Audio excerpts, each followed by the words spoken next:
Welcome to the What Really Happened radio show. Putting America first, second, and third. Here is your host, Michael Rivero. And aloha, America. Welcome to our show today. It is Wednesday, May 21st, 2014, hump day, middle of the weekday. Starting that long, slow glide down to Pow on a Friday and another, hopefully not too crazy weekend, but that remains to be seen. Time will solve that particular mystery. We have a lot of stuff to talk about today. The phone lines are already open, 800-313-9443, 800-313-9443. Sam is sitting in our control room, twiddling the dials, keeping us out of trouble, and ready to answer the phone when you call on in. A couple of program notes, of course. Alan Wiesbecker had to reschedule. He'll be on our show tomorrow. He's another Hollywood filmmaker who represents a new generation of people in Hollywood willing to stand up and say, yeah, this does not make sense. These official stories. He's going to be talking about the assassination of John F. Kennedy and 9/11.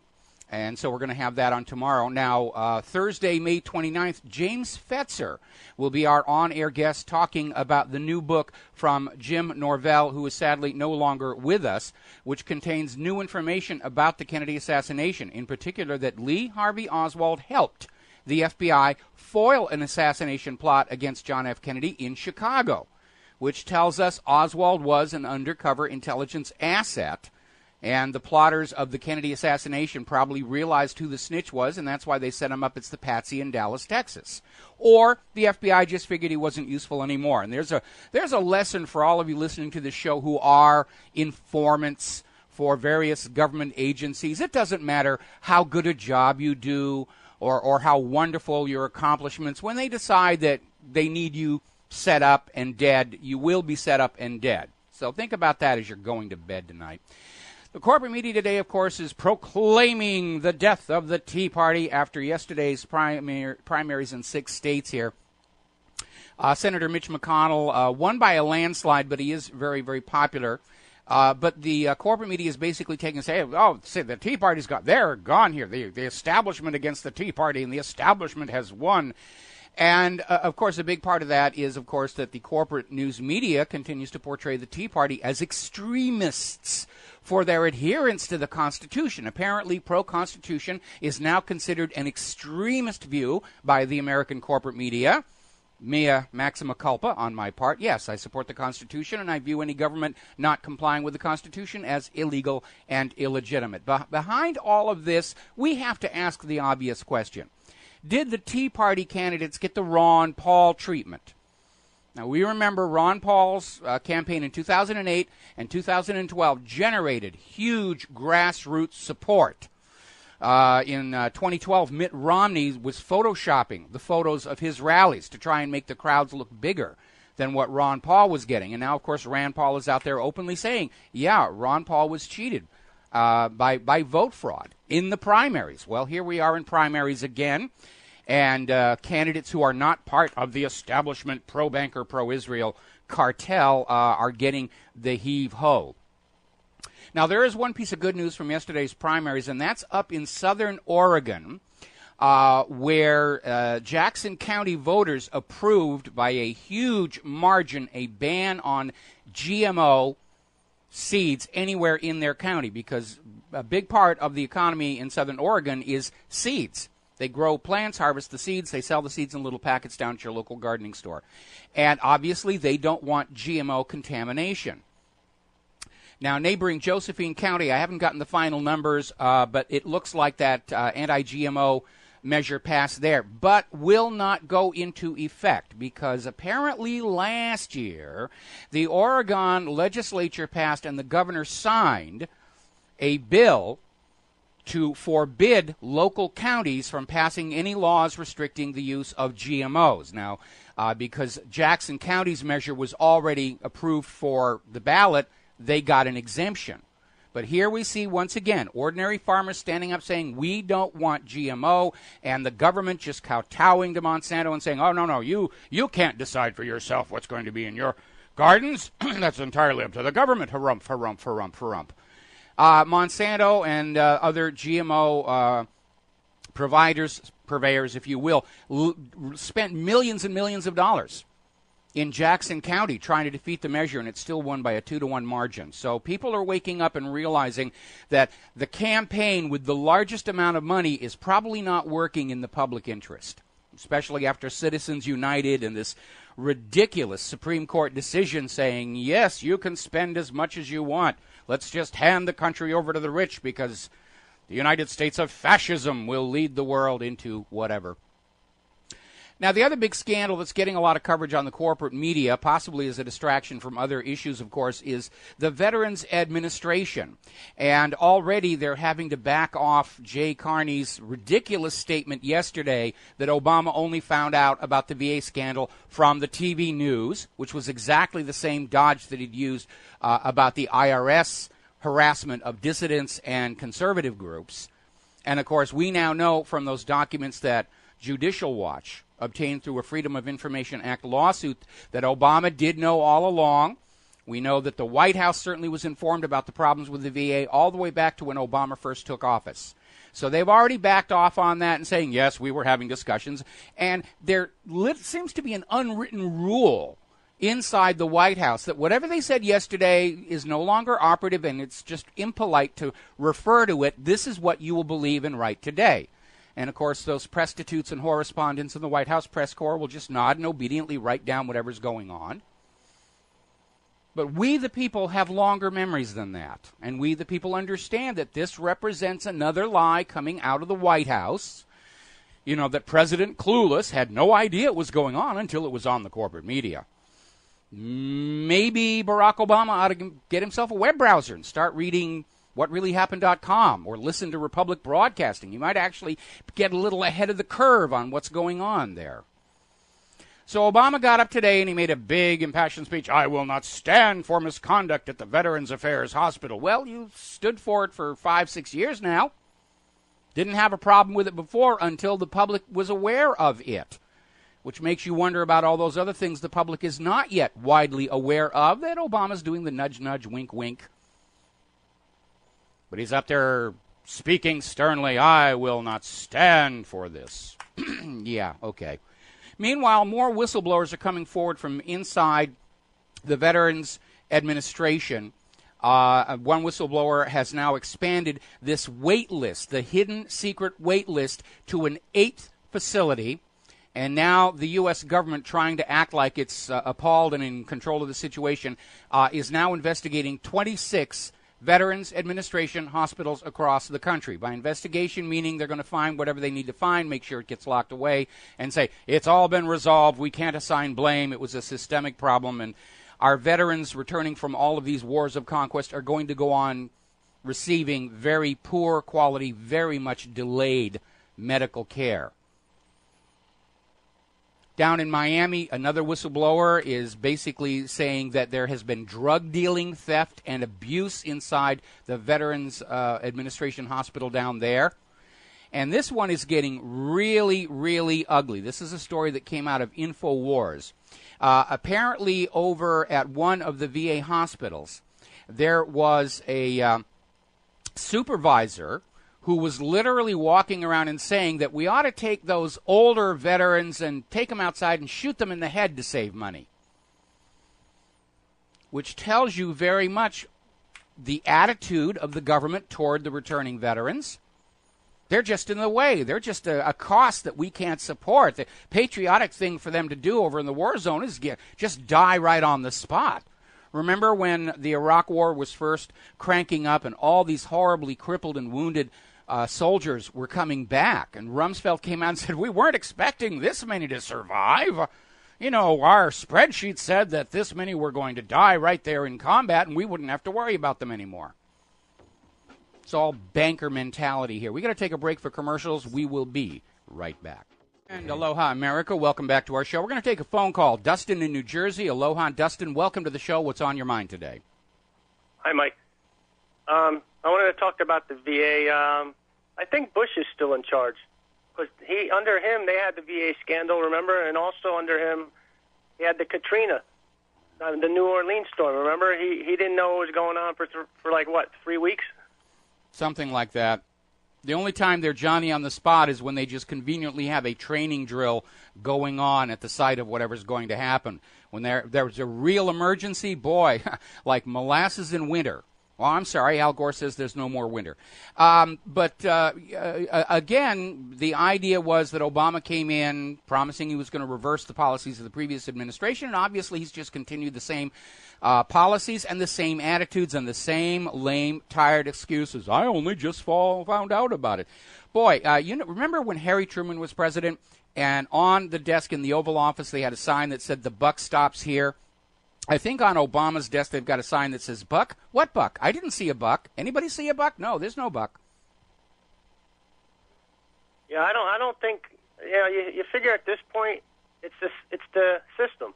The same people are running the system way before Obama and Bush got in, and they don't want to change anything. They don't care about anybody. It's pretty sad.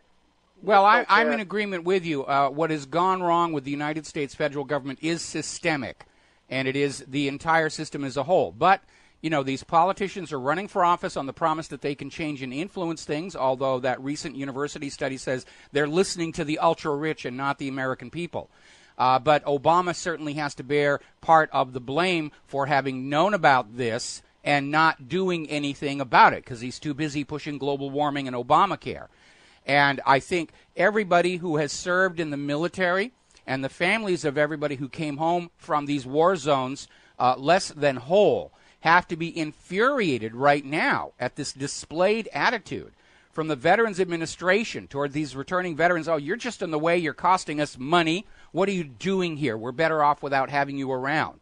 And it is a major scandal. And, yes, it all goes back to the Bush administration for having embarked on this war agenda, but Obama and the Democrats have to share the blame because they've continued the same policies up until the public made a big stink about it. One problem I have is, why is the neocons still in the Obama administration? Like, what? It's like the system, because like the neocons were in the Bush administration, they were in the Reagan administration until, remember, Reagan had some of them arrested. Well, they call themselves the neocons to make it look like it was a new branch within the Republican Party, but the reality is this is just a clique of pro-war, pro-Israel agents in place, and it doesn't matter what president's in office, what party has control of the Congress. They're always going to be there. At one point, they were going to rename themselves the neoliberals, but there's nothing neo about them. They're basically, at their core, a fascist political philosophy of conquest and enslavement to the rich. Definitely fascist, you can tell. Yes. If you're a Republican or Democrat, you can figure out by now something's gone wrong in this country. Yeah, and most Americans are now aware of that. And again, as I go about my daily life down to the supermarket and stuff, I talk to people who don't, we don't have any on-air affiliates here in Hawaii, so most people here in Hawaii don't know about the website, they don't know about the radio show. So I just like to talk to them as just ordinary people. And now they're all acknowledging we're into World War III. They're all openly willing to talk about the fact that something has gone horribly wrong in this country. And the next step is for everybody, now that they're educated, to start getting angry. This is the time when we all should allow ourselves the luxury of being very angry at what has been done to us, done to our nation, done to our infrastructure, and right now, of course, being done to our returning veterans. Because I don't care if you support the wars or not, and I don't. These kids put on that uniform, and they took an oath to follow their orders and go out and do the dirty work for the money junkies. And as a nation, we do have a moral responsibility to take care of them when they come back from these wars of conquest less than whole. And we trusted the government to take care of them, and they're not doing it. We have so many veterans coming through these local food programs that Claire and I support. The government's willing to spend all this money to train them up and give them all the toys to go out and kill people in other lands. But when they come back home, the government's attitude is, we can't use you anymore. And they're just completely cut off. And now, of course, the government is trying to declare them all retroactively suffering from post-traumatic stress disorder in order to suspend their Second Amendment rights. Remember what happened in Zimbabwe when their economy, they had hyperinflation, but they always found money to give to the military because they didn't want to be hanging from a street post. Well, they just started printing it up out of thin air. I mean, Zimbabwe's economy was destroyed by their privately owned central bank, and it reached the point of having paper notes that said $100 trillion on them. And at that point, they stopped, and they're actually using U.S. dollars right now because nobody will take the Zimbabwe dollars anymore. And we're headed into that same region as well. I mean, the Federal Reserve, they're just going to hook up a turbocharged V12 racing engine to those printing presses and start running them. They're doing it today, trying to drag the American stock market back up again. And don't use them as toilet paper. Yeah, well, I don't know. Supposedly there's a bacteriostatic inside the paper of U.S. banknotes, Federal Reserve notes, because the germs on money and everything. So might get an irritation from that. Now, who wants to walk around with a George Washington on their buttocks? Well, I was watching a thing on the Weimar Republic, how they would be going in with a basket full of, they wouldn't fit through the door, so they'd leave the basket full of the currency outside the door, and when they came back, somebody stole the basket but left the money. I'm not surprised. We're headed exactly the same way. Every nation enslaved to a private central bank is eventually driven into hyperinflation, trying to keep that Ponzi scheme going a little bit longer, and the U.S. is headed there. The U.S. is headed there. They're printing up all this new money and showering it all over the federal government and all over Wall Street to the detriment of the rest of us, because when they're creating new dollars out of thin air, it takes away the value of the money you've already worked for, put in your pocket, put in your savings account, buried in the mayonnaise jar out by the pineapple plantation. They're stealing real wealth, real purchasing power away from the American people every time they turn on that printing press or type more numbers into that computer. I just want to say one more thing. Anybody who's listening, don't be afraid to talk to people. Everybody knows something's going wrong. Call into the show here and, just talk to people. That's how you get the word out. That's exactly right. The corporate media is not going to get it out for you. So you got it's word of mouth. You absolutely have that right. The very best thing all Americans can be doing right now is to find the courage to speak out to your friends and family. And first of all, you're going to find you're not alone. This idea that you are all alone in thinking something's gone wrong and everybody around you is still a loyal American, that's part of the hoax played on you by the U.S. government.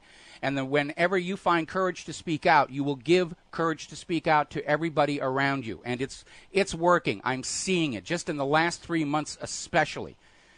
People that you could tell on their face they knew something was wrong, but out of politeness or a misguided sense of patriotism, they were staying silent. They're not silent any longer. And that's why we're seeing this panic reaction from the White House, where Obama is saying that anybody who doesn't trust the government is just being wrong-headed, and MSNBC is saying that people who are afraid of the government are morally reprehensible. They're down to name-calling, and that's the last card that they can play on this. Nobody listens to MSNBC anymore, though, so I don't know who they're talking to. That's true. I mean, their ratings are in the Al-Qaeda. I think they've got I think I've got an audience almost comparable to them right now. I don't have their budget. I don't have their money, because the big money's going to the professional liars, even though they're not word very. Of mouth. It's word of mouth. You get out by word of mouth. Friends, neighbors, and if you're talking person to person, out there in the real world, NSA doesn't know what you're doing. They're totally focused on your social media. And if you're just talking to friends and family in your home, place of business, whatever, the NSA doesn't know what you're doing. They're probably sweating over that one as well. All righty, let's see. We're going to have to take another break for commercials. And Dustin, thank you for the call. We'll be right back. Aloha, America. Welcome back to the show here. Now, today, the Congress, in addition to looking at the Veterans Administration scandals, and pointedly ignoring other scandals, they're starting to put together their select committee to look into Benghazi. And far from a boycott, the Democrats are piling on as many seats as they can based on their percentage participation in the Congress itself. Nancy Pelosi is going to be on the committee, and it's going to be run by Elijah Cummings. Now, I don't expect this committee to do anything in terms of truth and accuracy as to what was going on. Remember what I've said before. There are two kinds of secrets in Washington, D.C. There are the personal scandals of politicians who are caught with prostitutes or illegal immigrants working in their homes, things like that, minor things that can be used as the fodder for political campaigns and maneuvering and gamesmanship. Then there are the big secrets, the secrets nobody wants to come out because it would destroy the entire government. The truth behind the JFK assassination would be a good example of that. That's why Richard Nixon resigned rather than face the impeachment trial in the Congress. Because sooner or later, somebody was going to ask, why did you bother burglarizing the offices of the Democrats in the Watergate when the polls were showing you were already a landslide shoo-in for re-election? And the answer to that question, had it been made public, would have brought the government down, because the Democrats had photos from Dealey Plaza in Dallas, Texas, during the assassination that showed that the tramps, the tramps that were arrested and then very quickly released, included two people who were working for Richard Nixon, and would have just blown that whole crazed lone nut assassin thing out of the water. Nobody wanted that, because they want to hang on to their cushy jobs and their generous pay and their generous perks and their privilege and their self-esteem. And what really happened at Benghazi is a great dark secret that nobody really wants to come out. So this select committee is going to go back and forth, and they're going to focus on trivial fringe issues and pointedly avoid the heart of the matters. We saw the same thing during the Iran-Contra hearings, where every time the testimony started to get near that government-sanctioned CIA drug running that was going on as part of the Iran-Contra operation, Senator Daniel Inouye would scream, "Executive session, slam the door, kick out the public and the press." And we're going to see exactly the same thing going on here as well. Now, Senator Rand Paul has torn into the Obama doctrine of executing Americans suspected of terrorism without due process. And, well, he should. Okay? Because the idea is these are suspects. Nobody actually knows for a fact, certainly not provable in a court of law, that these guys have just done anything at all. They're just names provided.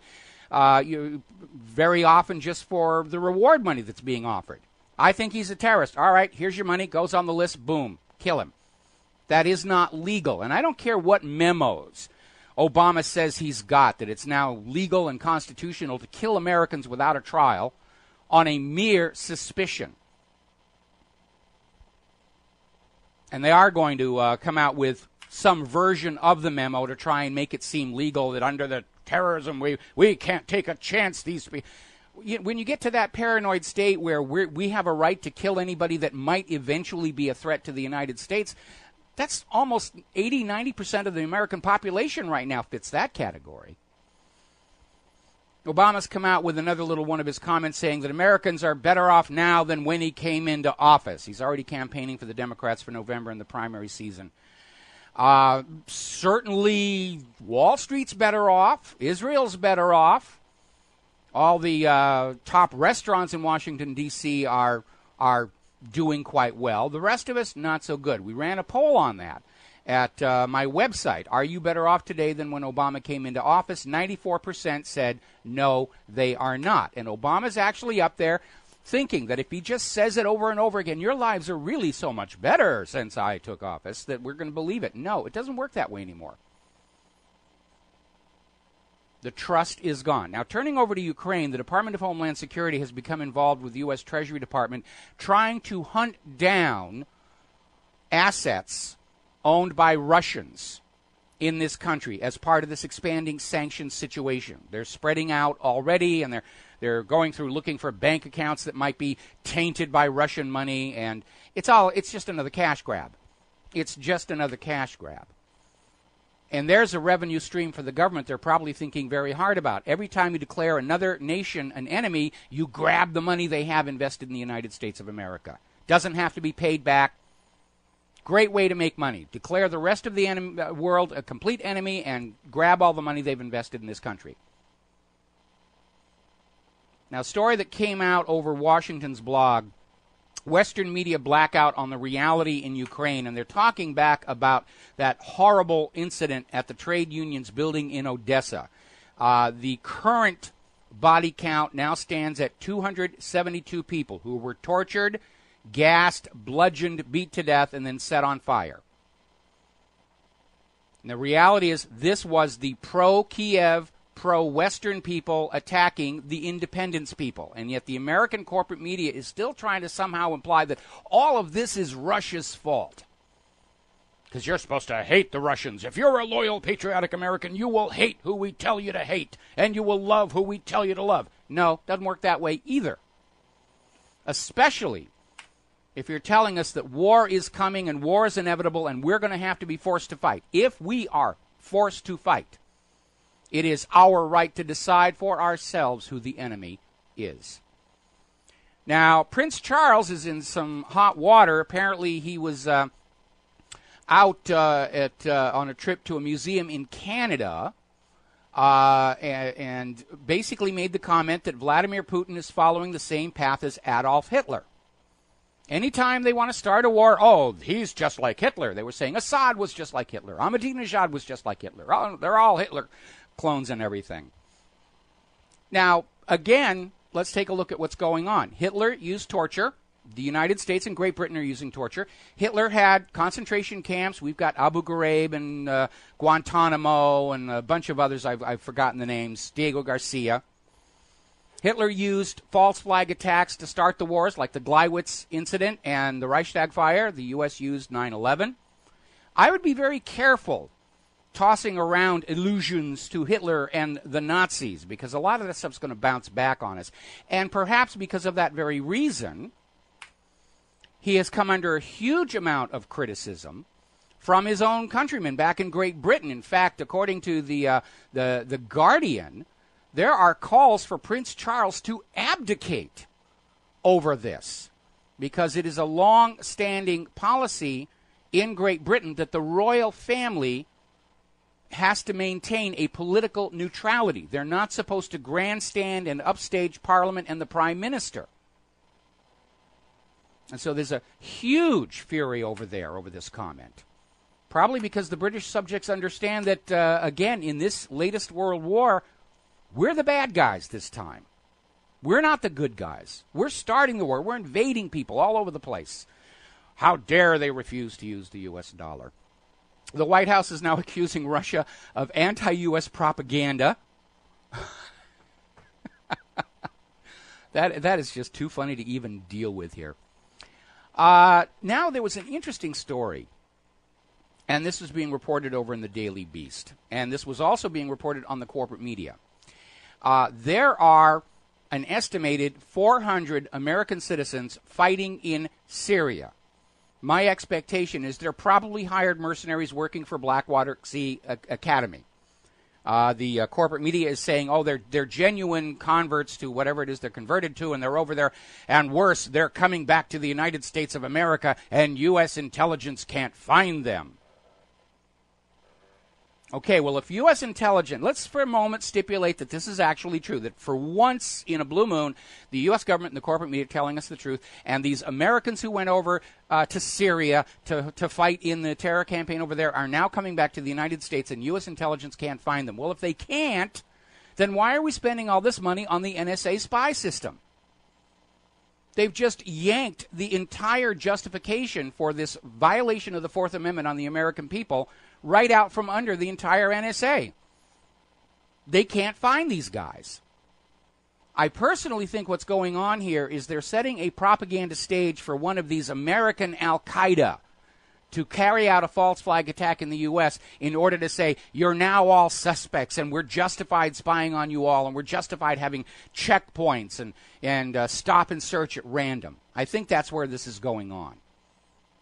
And it's all just more of this effort to try and get the American people back under the control of the government that itself, by its own actions, destroyed their own credibility. We'll be right back after these commercials.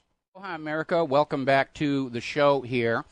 And we're talking about this situation where the U.S. government is now putting out this story that there are some 400 American citizens fighting in Syria. And they're jihadists, they're terrorists, they're Al-Qaeda, and all of that. And they're now coming back to the United States, and the U.S. intelligence agencies can't find them. They're out there somewhere. They're a terror threat. They're trying to hype the domestic terror threat to justify continued surveillance on you. But if U.S. intelligence, the NSA in particular, are already spying on all Americans, including recording your phone calls. They're now finally coming around to admit what we've known all along. They're recording the content of the phone calls. And if they can't find these guys, then what was the whole point of spending all that money on that system? The entire NSA system can't find real criminals, can't find real terrorists. They're now admitting that.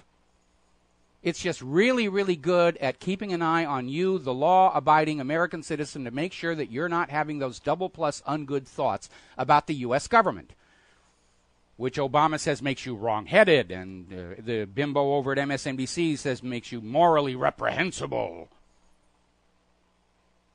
So, you can't have it both ways. You can't have NSA spying on all citizens in violation of the Fourth Amendment under the pretext of combating terrorism, then turn around and say you can't actually find the terrorists. Checkmate. Now, over in Great Britain, they're dealing with their own emerging 9/11 scandal. This was reported on Press TV. An analyst, Rodney Shakespeare, has come out with new information confirming that the British government was complicit in the 9/11 false flag. And we already know this is so because of that huge embarrassment where the BBC reported the collapse of World Trade Center Building 7 almost half an hour before it actually occurred. And in the video of the BBC's on-the-scene reporter, live on the scene from New York, looking out over, then she's reporting on Building 7 has collapsed, and Building 7 is standing right behind her. Now, BBC claims they have no explanation for what is going on, and they've thrown the raw footage away. That's nonsense. Anybody who's ever worked in TV news understands that that raw, unedited footage of a history-making event is a moneymaker. You put that in the vault and you license it out for documentaries, and you can make huge amounts of money off of that stuff. You don't just throw that away. And, of course, once it's out on the net, everybody's got it. Everybody's seen that. And it wasn't just BBC. Fox News reported that the building had come down before it actually happened. Somebody got off the script there.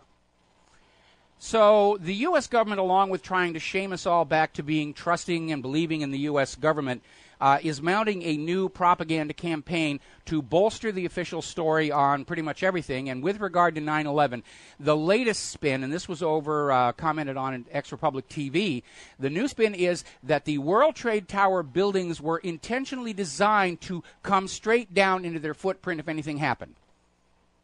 That's the new spin. Now, this isn't going to fool anybody who knows what's going on, but for all the useful idiots who are still supporting the U.S. government, they're going to grab onto this and say, well, see, there's nothing suspicious about Building 7 coming in. It was designed to do that. No, it wasn't.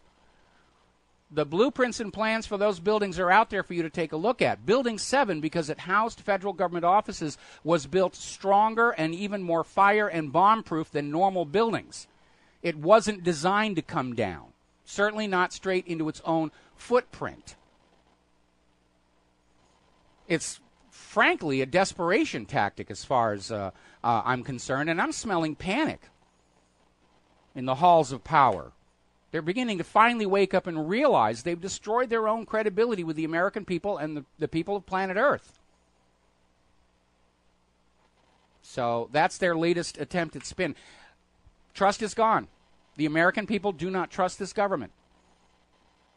And you're not going to get that trust back overnight, certainly by not piling new ridiculous lies on top of the old ridiculous lies.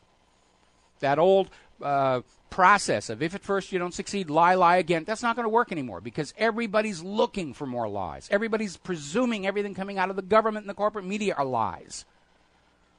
If you want to regain the trust of the American people, you start telling the truth no matter how painful it is.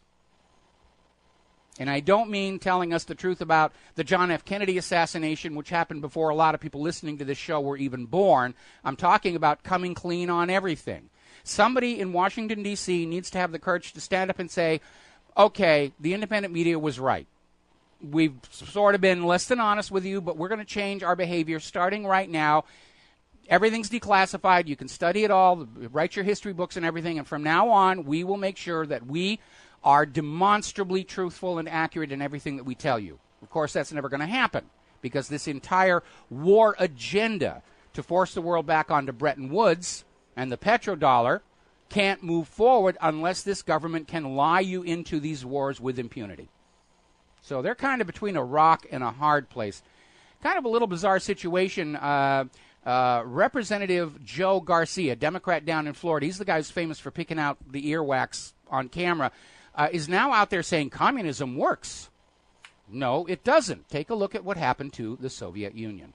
Now, getting on to Flight 370, there's some new developments, and basically what I'm seeing is with the publication of this new book that claims Flight 370 was accidentally shot down by a joint American-Thai military exercise, we're seeing a lot of junk getting thrown out there. They want to keep the issue murky.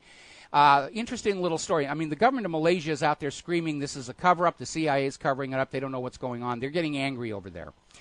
They're now finally acknowledging that the pings that got everybody looking in the wrong location down in the South Indian Ocean were probably not from Flight 370 after all. What's really making it interesting is they are refusing to release the recordings of the pings. And I think more than likely what's going to happen is that anybody getting those actual recordings is going to listen to them and look at the graph on them and say, yeah, these were whale noises. They were trying very hard to get us looking over at Diego Garcia, South Indian Ocean, everywhere, but right where the transponder stopped working, which is where the new book says this aircraft was accidentally shot down during a military exercise. And it's not like this has not happened before. The U.S. military has a very sorry history of accidentally shooting down civilian aircraft. There was the USS Vincennes that shot down the Iranian Airbus. TWA 800 was accidentally shot down during a test of Aegis CEC. And not having learned anything from that, the military is still conducting these military tests and exercises and drills near civilian air traffic. And they ought not to be doing that at all. Now, India's Modi, who has just emerged from a major electoral victory, has invited the Prime Minister of Pakistan to his swearing-in ceremony. This is a major honor, and it signals that maybe the hostility between India and Pakistan may start to lessen. They may start to align closer together. Of course, the U.S. interest is to keep Pakistan, hostile to India and still working for the U.S. agenda, more or less. But after all those drone attacks into Pakistan, I don't think Pakistan's all that interested in remaining in the U.S. sphere of influence.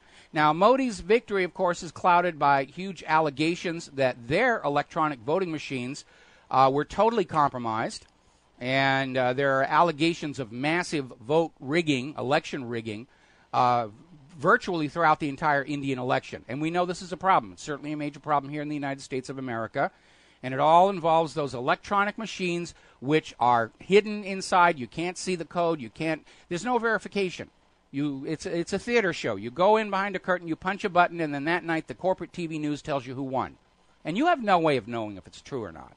Remember, this is all coming from the same government that told you Saddam had nuclear weapons. And my policy is, if a government cannot prove the honesty and accuracy of the elections by which they claim authority over the people, then the people are neither legally nor morally obligated to obey that government's dictates, nor to pay its bills, nor to send their children to die in that government's wars. Period. End of discussion. We'll be right back.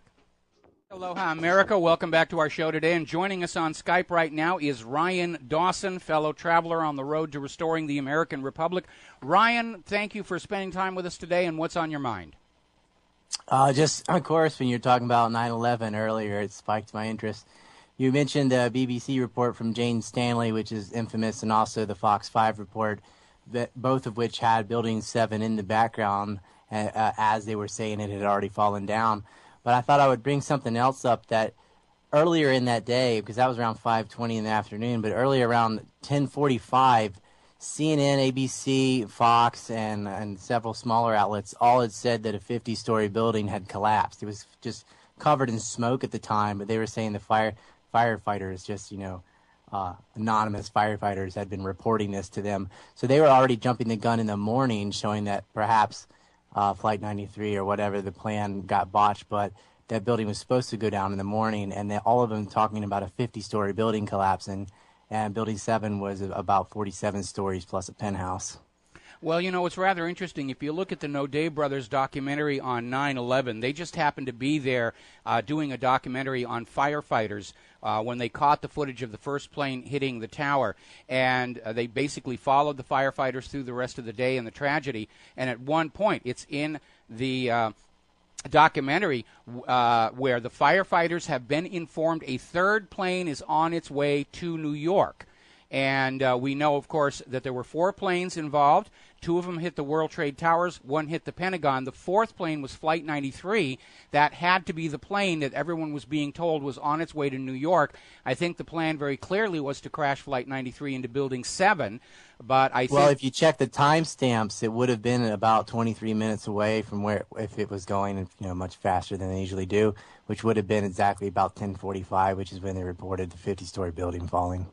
Well, what's interesting is I think the logical conclusion is that somehow the flight crew of Flight 93 regained control of their aircraft, and it could not be allowed to land because the facts on the plane weren't going to match the cover story that was going out all over the media, and I think that's the reason that Flight 93 was shot down. And we know it was shot down. There were witnesses to a fighter following it, and of course the wreckage from Flight 93 was spread out over 8 miles of countryside, which means it was destroyed in the air, not by crashing into the ground.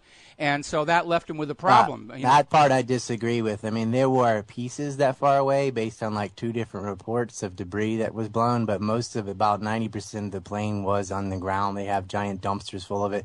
I think the passengers took it down, and they screwed up the whole plan that way. Well, we're going to have to agree. Jeremy Glick was on there. He was a judo champion. I actually knew him. He died on that flight, and I can see it happening. I mean, there's a lot of things they have to fake, and we can disagree, but I think the keep it simple thing is, had the passengers taken it down, they had to hurry to try and take down Building 7 in New York because they didn't have a backup plan. That was it. The Building 7 was already wired with cutter charges and explosives, and we know that these were being used because we have photographs of the wreckage of the World Trade Towers with the firefighters still in front looking for survivors, and you can clearly see on the load-bearing members a diagonal cutter charge scar that is the classic method of bringing down buildings by severing the load-bearing members. So we got the audio on tape too. Like during phone calls, you could hear the explosion that set off before the cutter charge is going off. You can hear it for Building 7. We have that on tape also. That's true. The version of the video for Building 7 that was released, there's actually a jump cut in it. And how you spot it is the penthouse at the very top of the building vanishes instantaneously, and then the building comes down. In the unedited tape, you can clearly hear the sound of a detonation that starts the collapse down the middle of the building under the penthouse. That goes first, and then it drags the rest of the building in on itself. It's a classic controlled demolition. Yeah, I have the unedited tape in War by Deception 2013. I finally got it. So. Well, no, yeah, I do. It's at my WTC7 page. Is there anything else you want to share with us, Ryan? Oh, no, excellent show, Mike, and I'll let you continue on, and I'll probably be talking with you tomorrow anyway. So. Okay, well, you're tomorrow, my tonight. We need to sort out that time zone thing, whether it's 6 hours or 7 hours there, but I'm going to let you go, and you can check your email. Now, okay, that was Ryan Dawson, and in the age of the Internet, he's one of my oldest friends. We've never actually met each other face-to-face. It's all been totally virtual. Now, getting on back to the news here, there was an interesting article over at IngeniousPress.com. Americans seem unwilling to take an honest look in the mirror. And I'm not entirely sure I agree with that. But the gist of the article is that Americans are really reluctant to take a look at what their government is doing. We don't want to be the bad guys. We don't want to be the villains. We don't want future history books to talk about the American imperial conquest and how it failed miserably. And I'm absolutely convinced that 50 years from now, the Stars and Stripes are going to be as globally reviled as the swastika is today. And this article is saying Americans are trying very hard not to take an honest look in the mirror. I disagree. I think more and more Americans really are starting to face up to the reality of what this government has become, how fascistic it's become. how completely oligarchical it has become, and under the control of the money junkies who are willing to send millions of your kids to death as long as it puts a little more gold in their pockets. And we are at a crisis point. This is why the government is trying as hard as they can to somehow control the Internet and the independent media. There's an article I just linked to from whatreallyhappened.com from over on Infowars.com laying out the 10 different steps the government is trying to force through to turn the Internet into a new kind of TV network dominated and controlled by large corporations where independent broadcasters, promoters, presenters such as myself and RBN are simply designed out of the system. They're even talking about licensing content providers on the Internet so that you have to have a government license to have a website. Gee, I wonder if they'll give me one. Now, we're getting yet another claim from the Israeli media. This is over at Jerusalem Post, where Major General Amos Gilad, he's the Director of Political Military Affairs at the Defense Ministry, is out there saying Iran can break out to nuclear weapons very quickly. Something must be done. Harumph, harumph, harumph. Now, Israel has been screaming that Iran is weeks away from a nuclear weapon since the 1980s, and it hasn't happened, and this Chicken Little act is getting very wearisome. And history shows that Iran is not a warlike nation. It's been over 200 years since Iran last invaded another nation in a war of conquest. And that's quite a contrast to the U.S. and Israel, which these days can't seem to go 6 months without bombing or attacking or drone striking somebody. And Israel's still out there screaming, Iran, Iran, Iran, we must do Iran, Iran. No, we don't have to do Iran. Iran's not the problem. The U.S. and Israel are the problem. Look at who's invading who. Look at who's stealing other people's homes. Apparently there's a story coming out of Bethlehem, basically where we're getting into harvest season for things like apples and apricots, and apparently just before the Palestinians were going to harvest their crop, Israel sent bulldozers in and bulldozed their orchards, apple and apricot trees. This is a continuation of what we saw from last week where the settlers are setting fire to the olive groves. Now, if you're a farmer, you understand how long it takes for a tree to grow before it produces useful fruit. In the case of olives, it's 10 years. That's the kind of damage being inflicted on the Palestinians by the Israelis. And they just go in and do it. And if you complain about it, oh, you're a Jew hater, you're an anti-Semite. Now, earlier in this week, there was a very shocking videotape that came out clearly showing a Palestinian youth being gunned down in cold blood by the IDF. Israel is calling global concerns about this hypocritical and declaring that there was no live ammunition in the area. It's just no, and then they wonder why nobody believes them. All right, we got to take a break for commercials. I know we've got a caller on the line, and we'll get to that call just as soon as we come back from these words from our sponsors.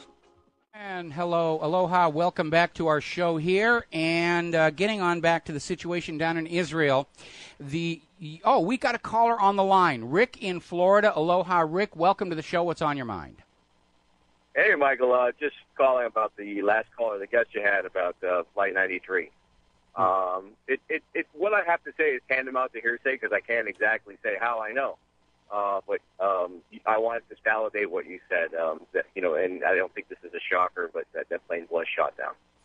Well, we actually had the name of the pilot at one point. I've lost track of it because it's really a peripheral issue. Obviously this is an area where Ryan and I are going to agree to disagree, and neither one of us is heavily invested in shifting the other person's point of view. But even if you want to disagree over Flight 93, there are so many other aspects of 9/11 that are unquestionably indications of fraud. You have President Bush sitting in that school in Florida reading about pet goats. And Andy Card comes in, whispers in his ear, telling him the second plane has hit the second tower, and everybody now knows the United States is under terror attack. And Bush just goes on sitting there, reading about pet goats, waiting for his scheduled speech, and the Secret Service lets him do that. And that is the dead giveaway, that this was all being scripted, and it was all a huge fraud, because if there had really been a genuine al-Qaeda terror attack involving crashing planes into buildings, The Secret Service would have grabbed Bush and gotten him right out of there, thrown him in that armored limousine, and started driving in a random direction. For the simple reason that, in theory, the official story is nobody knew how many hijacked planes there were overhead because they were all confused by the ongoing air defense drill that had 30 simulated hijacked planes. There was an airport only 4 miles away from that school, and Bush's presence at the school had been in the media for days in advance. And nobody in the Secret Service is going to take the chance that there isn't a plane taking off from that airport heading into the school, unless they knew for a certainty that Bush was not a target that day. And that's exactly how they behaved. Plus, we've got the photos of the car. Yeah, that for me is the one that absolutely nails the situation. Yeah, and it just, if you just stay with the fact that you had mentioned previously about the debris, the distance of the debris, you have a very solid information by saying that. And I mean, that will corroborate what I'm telling you. That did happen, and it was shot down, and that's unfortunate, but that's the world we live in. And also, you'd have to ask yourself a question: how could a F-18 get from an Oklahoma Air Force base to the area of Pennsylvania in the time of the incident, unless they're already doing drills? Exactly, or they were assigned to basically follow along just in case. And there were a lot of witnesses seeing these military command aircraft in the air. You know, immediately after the 9/11 attacks happened, they could see one of these. Either the kneecap or the TACAMO was over New York City and over the Pentagon, and there's all kinds of fraud involved with this. And at this point, I don't think hardly anybody buys the official story any longer. And of course, they come out here and say, "Oh, well, the buildings were designed to fall straight down," and nobody's going to buy that one. I can imagine right now Richard Gage over at Architects and Engineers for 9/11 Truth is rolling on the ground laughing at that one. Yes, and I know very important people tend to be in airplanes quite often, so this could be just some statistical probability of occurrence. However, I don't know if anyone's actually ever dawned on the fact that the author, Barbara Olson, was on one of those planes, and she was the premier author exposing political corruption at the time of the incident, and possibly just a coincidence. I think it probably was a coincidence, or maybe somebody arranged for her to be scheduled onto that flight, because something else about the 9/11 flights that a lot of people don't realize, those planes were only half full. And you know how airlines these days just cram every single seat full of somebody. And these planes actually had very, very light passenger loads. All right, Rick, going to let you go. Going to switch over to John in Barbados. Aloha, John. Welcome to the show. What's on your mind? Hello, Michael. Aloha. Yes, I'll go back to the Prince Charles, who we now call derisively Big Ears, because he could give Dumbo a run for his money with the size of his stuff. Come on. Let's not get personal. But let's look at what he said about Hitler. His father was a member of the Nazi Party, and when he married his mother, all his relatives were denied access to the wedding because of their affiliations to the Nazis. Mm-hmm. And then we get his son. He was running around London in desert khaki with swastikas, armbands. Yeah, but he was basically he was handling that as a costume, and I think there was an overreaction to that. Okay, I think somebody was trying to make some political points. But Prince Charles, again, whoever the West wants to invade. It's an inevitable part of the propaganda campaign that they're going to be equated with the Nazis and Hitler, and yet if you go down point by point what the Nazis were doing and the methods and tactics they used, they're all being employed by the United States and Great Britain and these other nations. And now, of course, Great Britain is scrambling, trying to prevent documents related to the use of torture from surfacing, because that's going to lead to a war crimes accusation against former Prime Minister Tony Blair. Well, not only that, Michael, but these documents will also indicate complicity in the events of 9/11. Quite probably. Yeah. But what I've got to say on another subject, MH370, this book, I've looked through it very carefully. Yes. And all I've got to say is that the pings, the so-called pings, the handshakes between this Inmarsat satellite and Rolls-Royce and the aeroplane itself. Rolls-Royce came out very early on with this information, and they were shut down rapid because we know that if it handshakes, a compressed data stream is sent through the satellite to Rolls-Royce. It's not just a simple handshake. The satellite signals the aeroplane, I am ready to receive your data. And the computer in the aeroplane says, yes, I'm ready to send, whip, and it's zipped up. And this satellite is capable of receiving information at 50 megabytes per second.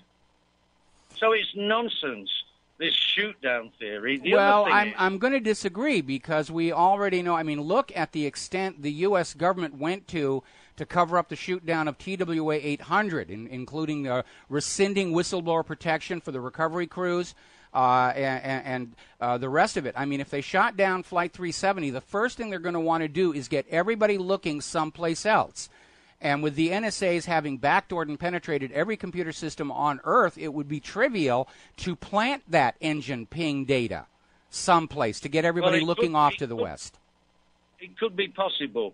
But if it was shot down with these 4 SARS beacons, one in each wingtip, one at the very top of the vertical stabilizer, and one in the forward equipment compartment, there is no way that a single missile could destroy all of them. I disagree. I disagree. So for the very, very simple reason that those emergency locator beacons are designed to survive a crash landing and a water landing. They're not designed to survive a strike by a highly explosive missile.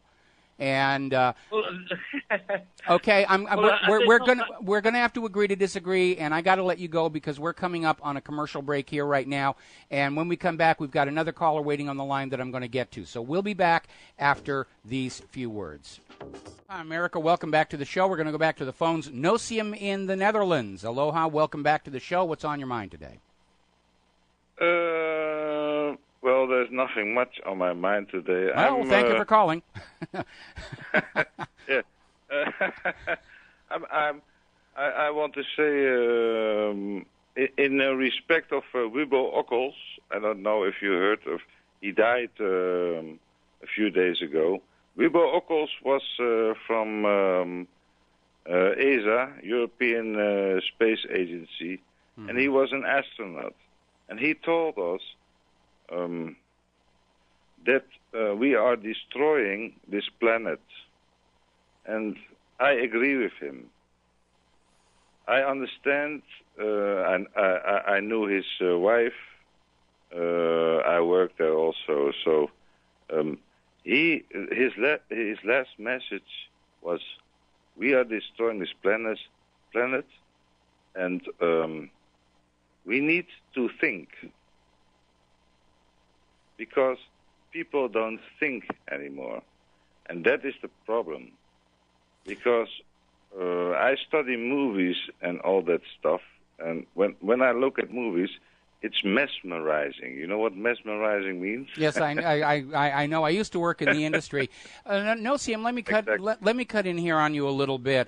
I'm in agreement that the human race is causing all kinds of damage to the Earth, but it's basically things we're being told not to pay attention to, like the Fukushima meltdown, the Gulf oil disaster, this horrible experiment with GMO.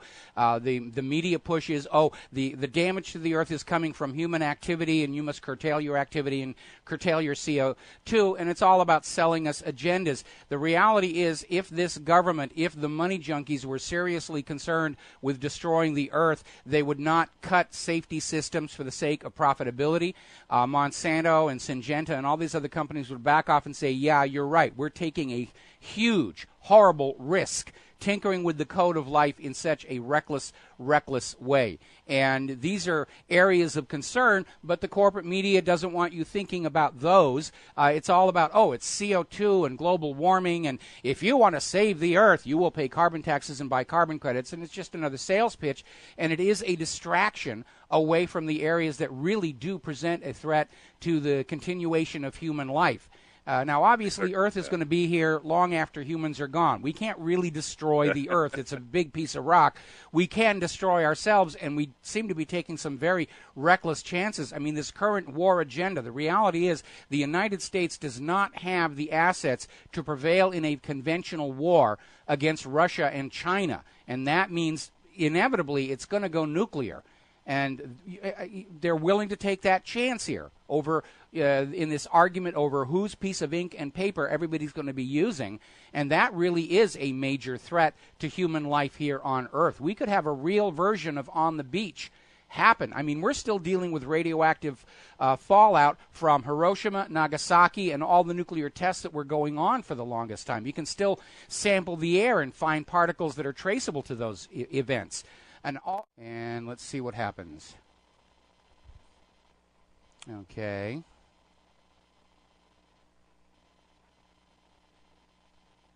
Okay, hang on a second. Oh, there we go. All right, there we are. Okay, and we're back. We're back here on the air. Is Nocium still there? No, he dropped, Michael. He dropped there. Okay, well, fine. We are very damaging to the planet. Nothing is more damaging to the planet than all these wars that are going on. Isn't it kind of amazing that we have a government that's telling us, oh, you got to be careful with your trash and your plastic bags? At the same time, they're drone striking countries all over the world. Every country that we've gone into has been showered with depleted uranium munitions, causing massive birth defects, and that stuff lasts for billions of years.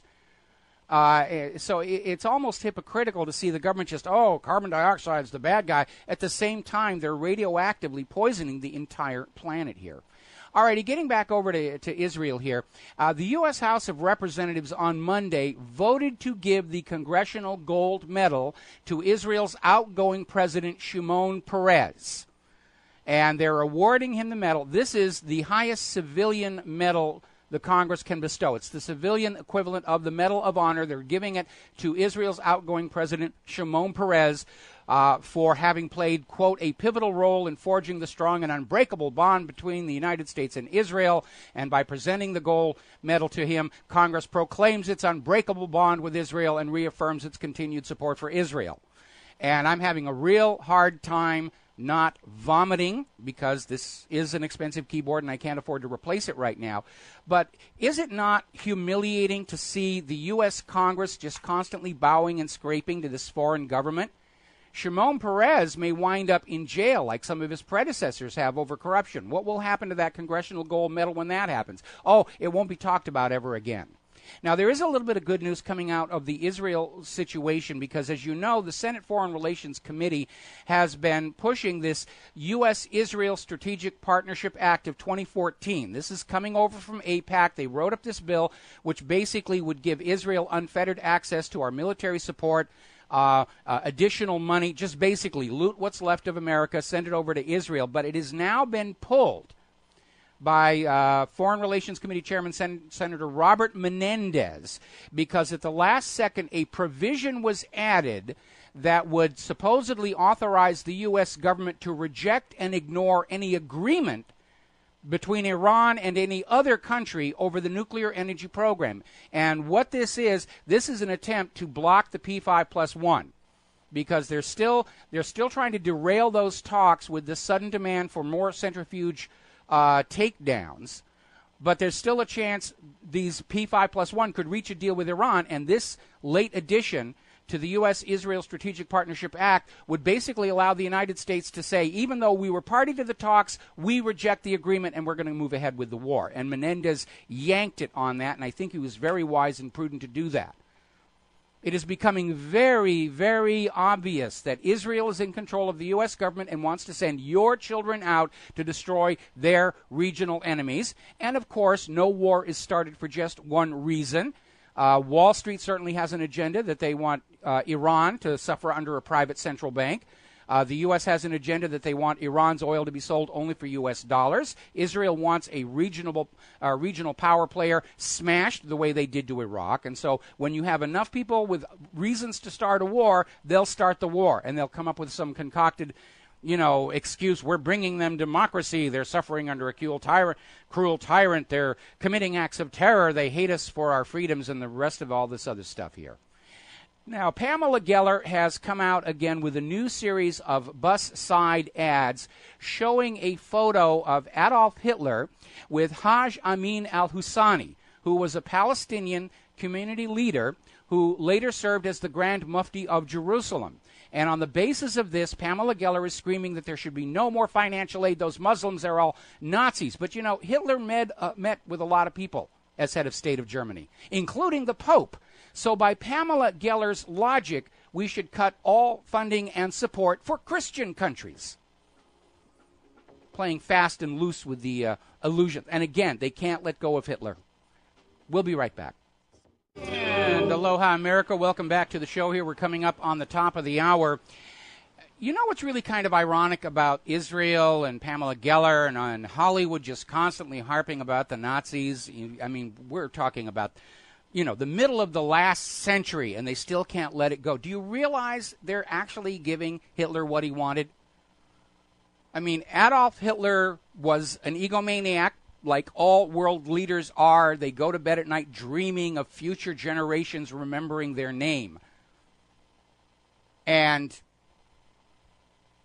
they're doing it. They're giving Hitler what he wanted. Everlasting, undying fame and awareness in the world. They're keeping his name going for political reasons. The proper punishment for somebody who leads his own country into destruction should be anonymity. The ancient Egyptians would do that. If you were a pharaoh and you messed up, once you died, they just erased you, that you wouldn't be remembered. And we ought to be doing that with Adolf Hitler and probably a lot of other world leaders as well. But it's amazing how they just keep propping him up. Next thing, they're going to do like they did at the Music Awards with the video trick to have Michael Jackson alive on stage. We're going to have hologram Hitlers now. He's back, better than ever. Give us money. Meanwhile, Russia has obviously been studying the United States of America and Canada, and for that matter, every other country where Israelis have moved into positions of power and control, and they're determined that will not happen in Russia. Russia is now considering a law that would make it illegal to conceal dual citizenship. If you are in Russia as a Russian citizen and you're also a citizen of Israel and you don't report it, you can be fined up to 200,000 rubles, that's about $6,000 U.S., or 400 hours of community service. And Russia wants to know who the dual citizens are in order to be able to keep an eye on them. And frankly, we need that here in the United States of America.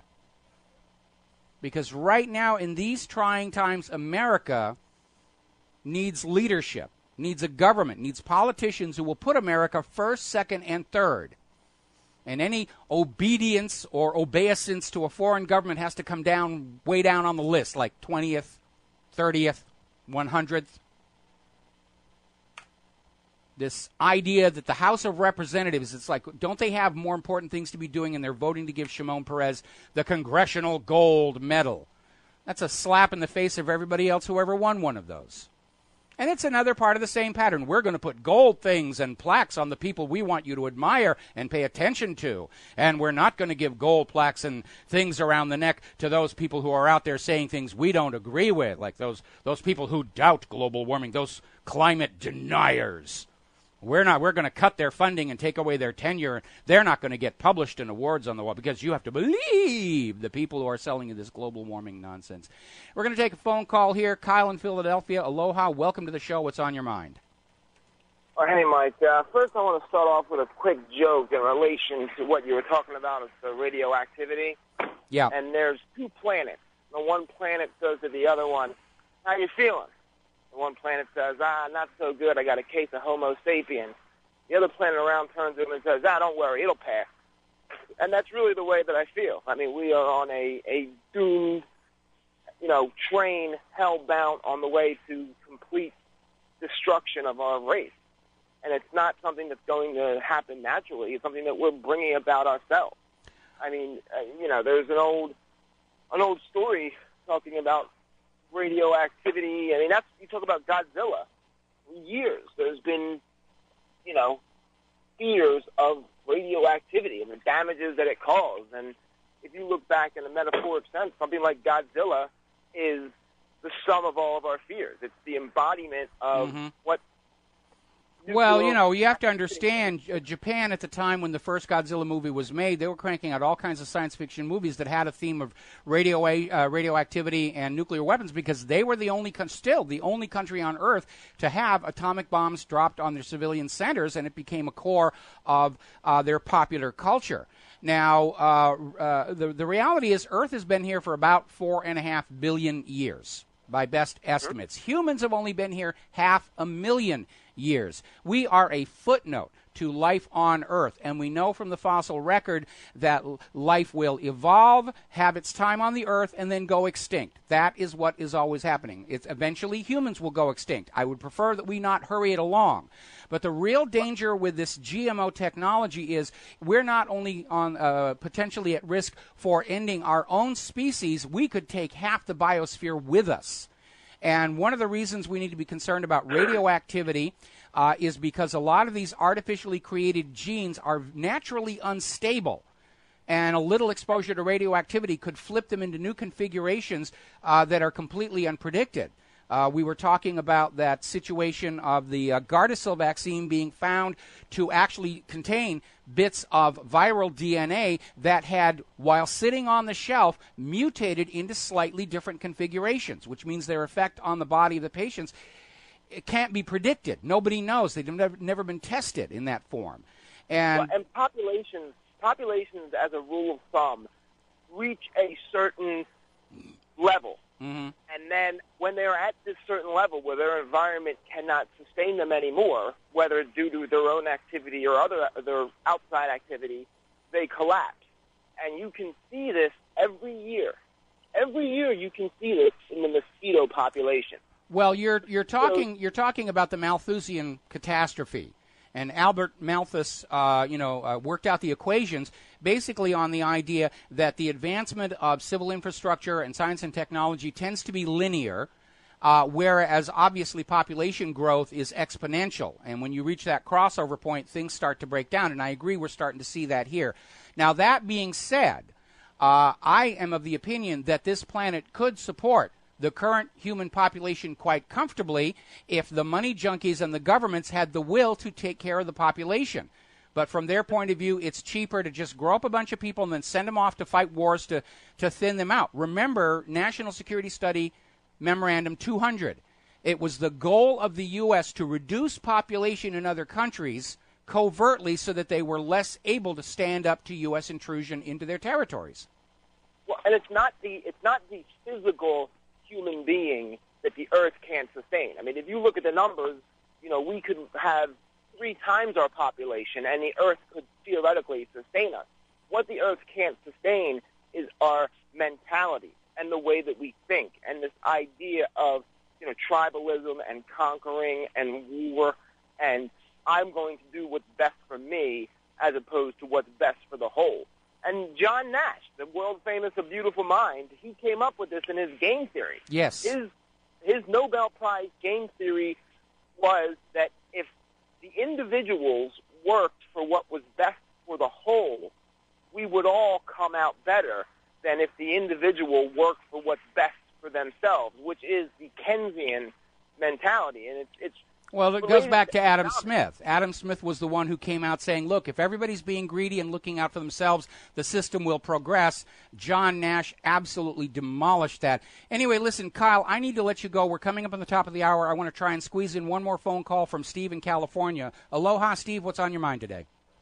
Well, a couple questions. First one being is, we always hear about government stepping in and finding industry millions and millions of dollars if they see that something has gone astray. My question is, we never hear about this money. Where does it go? Who's accounting? Who does the accounting of it? Is it accountable to the people? And who has claim to this money? All this millions of dollars being fined to Walmart and all these people. Where's all this money going? It's going into the pockets of the money junkies. It's going into the cronies' pockets. I mean, look at all these government-subsidized green projects that have absolutely collapsed. And when they collapse and the company declares bankruptcy and all of the owners and executives take their their bonuses, and they're protected from lawsuit action by U.S. corporate law, and they just walk off with the money. And many of these appear to be set up deliberately to fail, to keep us all saying, oh, well, we love alternative energy, but let's stay with the oil and gas a little bit longer. Okay, one more question here. On the show this morning from Ben Swan, he was talking, he had a guest speaker on there talking about the big gun grab and how Michael Bloomberg is he's kind of the forerunner, I guess, trying to take away our gun rights, Second Amendment rights. I can't believe that he would be the sole person to actually take this on. He must be somebody. He's a spokesperson. All right, we have to take a break for our top of the hour segment. Steve, I'll respond to that when we come back from these few words. And aloha, America. Welcome back to the show, hour number 3. The phone lines are open, 800-313-9443. I think Dan's in the control room by now. And responding to Steve in California about the gun grab agenda, it is obviously not just Michael Bloomberg. We're seeing it all across the country. There's been an organized movement to disarm the American people going on for decades, and mostly they're flying under the radar because they understand their actions are a violation of the Constitution and the Bill of Rights. They can't just come out and say the guns are banned because immediately there'd be a Second Amendment challenge. They're trying to come up with some way to trick the American people into surrendering their weapons for the good of the children, for whatever. The reason they want the American people disarmed is because those guns in the hands of the American citizen represent a block to abusive government. That's the reason the Second Amendment is in the Bill of Rights. So the American people, as a last resort, can defend themselves from government gone wrong. The Founding Fathers understood that it's the curse of political power, that it attracts the very kind of people who should never be allowed to have it. And over time, all governments will transition to dictatorship and oligarchy. Thomas Jefferson himself wrote in his own papers he didn't expect the United States that he designed to last more than 100 years, and that would have to be thrown out by a revolution to make way for something newer and better.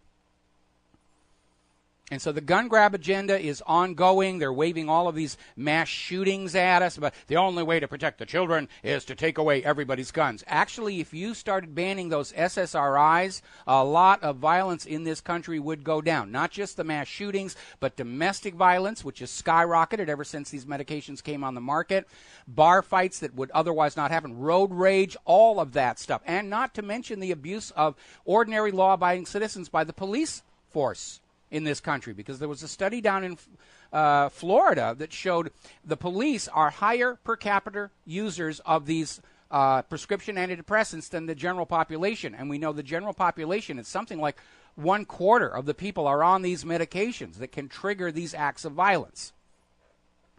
But, of course, we're going to blame the guns. The guns are bad, and isn't it kind of weird that you'll see all these people who look at the drug problem in this country, the illegal drug problem in this country, but they don't want to take on the CIA's heroin running out of Afghanistan, or for that matter, Vietnam, or cocaine up from South America. Oh, no, it's always the fault of the addict and the user. And really, it's the fault of the individual. The individual has to be responsible. And yet these same people will turn around and say, oh, well, no, we have to ban the guns. Even the responsible gun users, they can't be allowed to have guns because somebody will misuse them. It's kind of a weird double standard out there.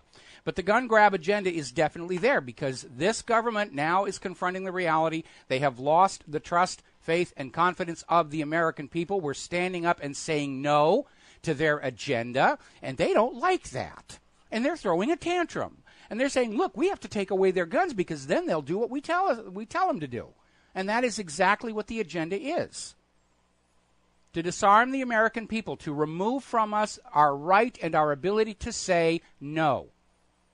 That's what it's really all about.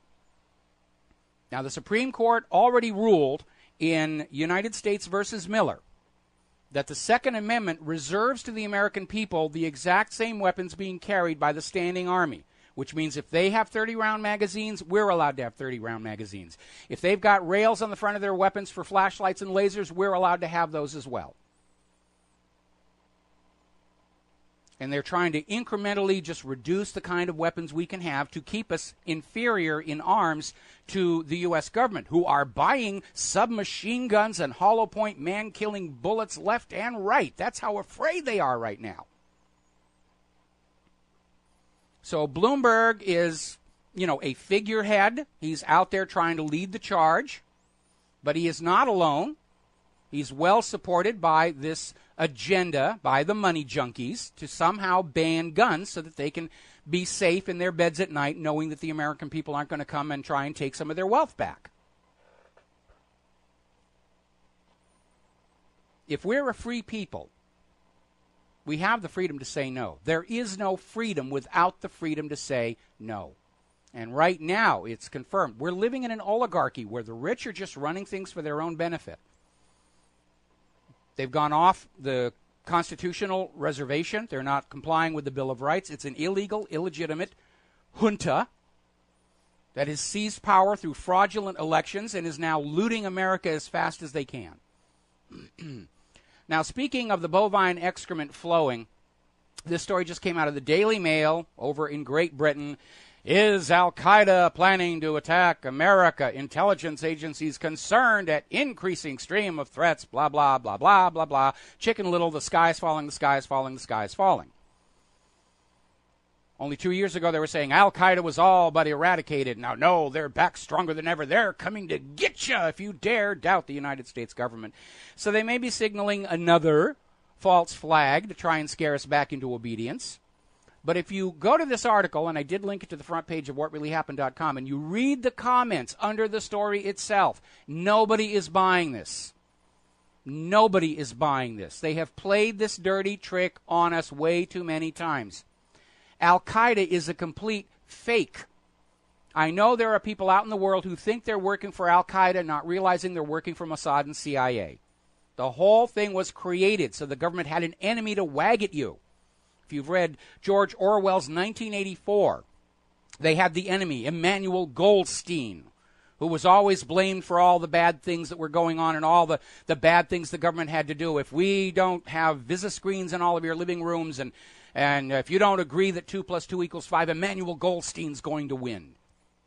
Orwell did not write that book as an instruction manual. He wrote it as a warning.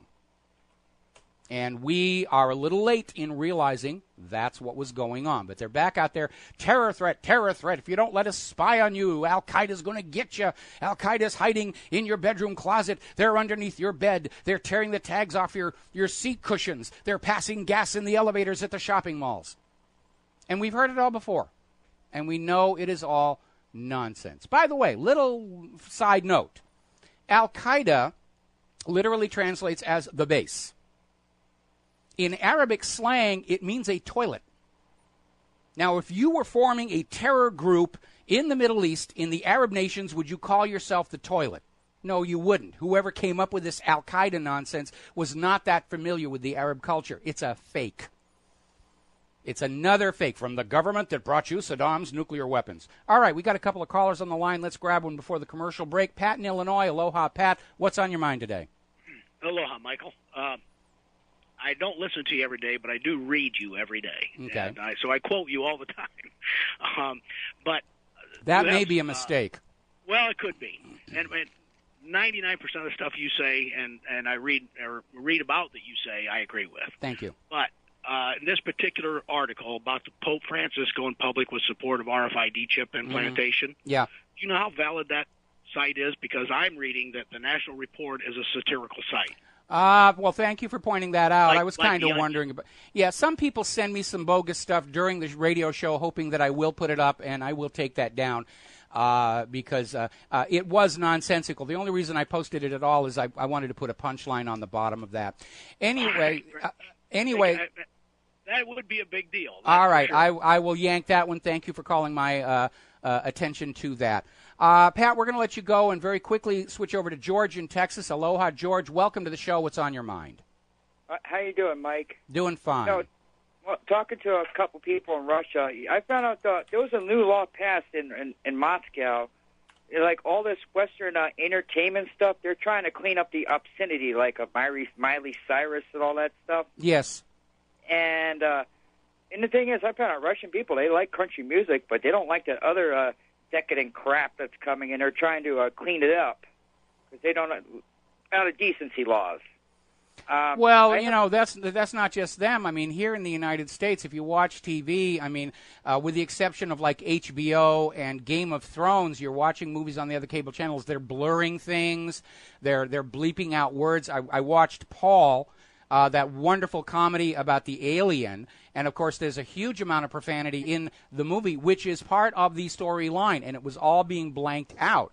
And it's this weird attitude that the United States is going to go around, drone striking innocent children in other countries we're not at war with, but we're not going to use bad words to prove we're a just and moral people. We have to take a break. Over many years. Aloha, America. Welcome back to the show here. And I missed the commercial break going in. And so to back up and recap, we're seeing here in the United States of America in the corporate media this incredible censorship.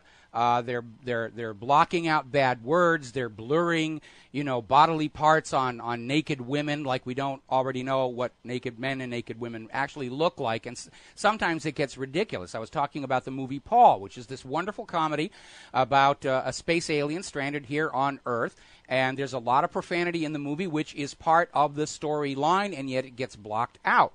And we seem to have reached a point where the United States government is saying it's perfectly okay to go out and murder innocent people in other countries we're not actually at war with, but we're not allowed to use bad words or look at naked women to prove we're a just and moral people. And it's just this incredible hypocrisy. George, do you have anything else?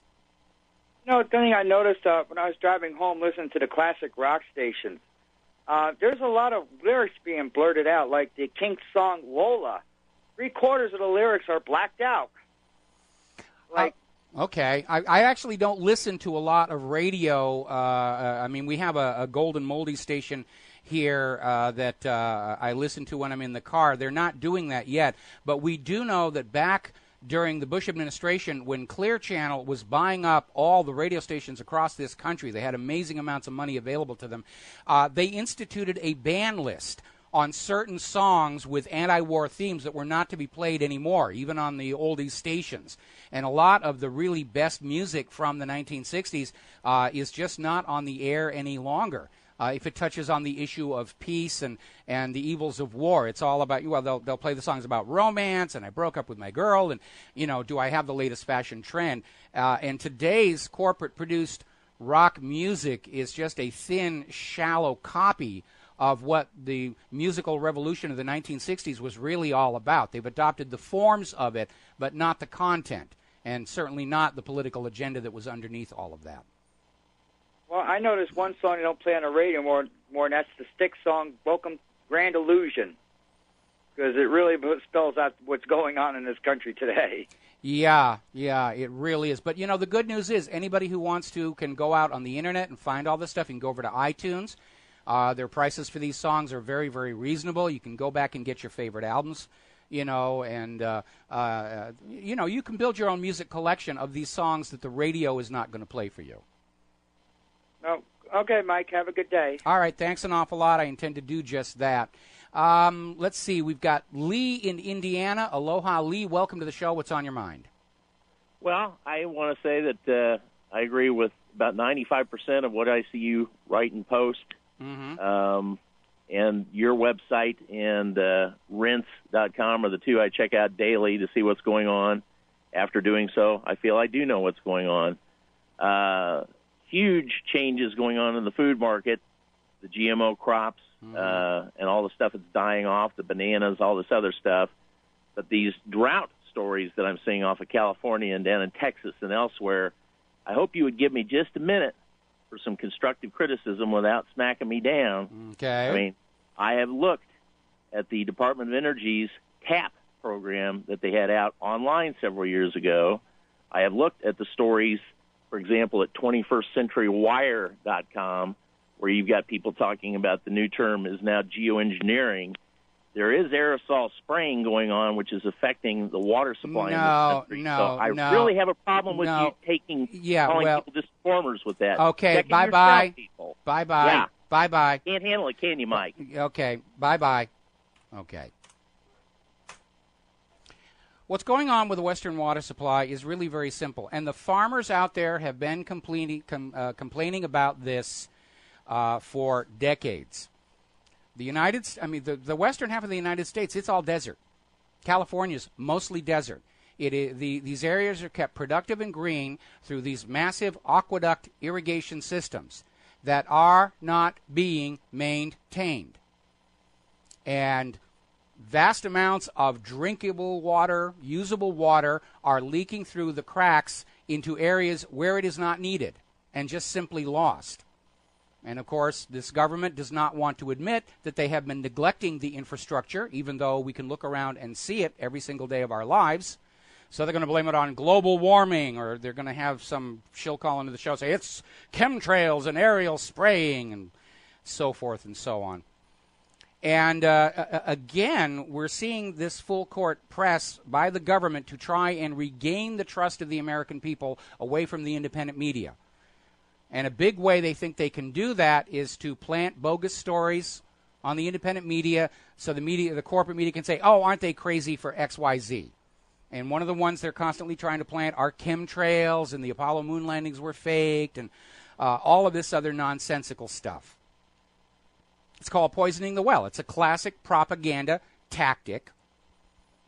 But as long as you know this is how propaganda is done, it ceases to be effective. Because you recognize it when you see it. It's like when you watch a magic show and you've suspended your disbelief and you're just marveling at the amazing things you're seeing. And then the magician makes a goof. And I know this because I paid for college as a professional magician and I've been through this myself. You make a goof and the audience knows something happened. They may not even know exactly what happened, but they know something that happened. And from that point on, you're not going to get them back. Might as well fold up and roll away. And that same thing is true with the United States federal government and their propaganda. We've seen the ace up the sleeve. We've seen the thimble rigging. We've seen the lies and the propaganda tactics too many times to not recognize what's going on.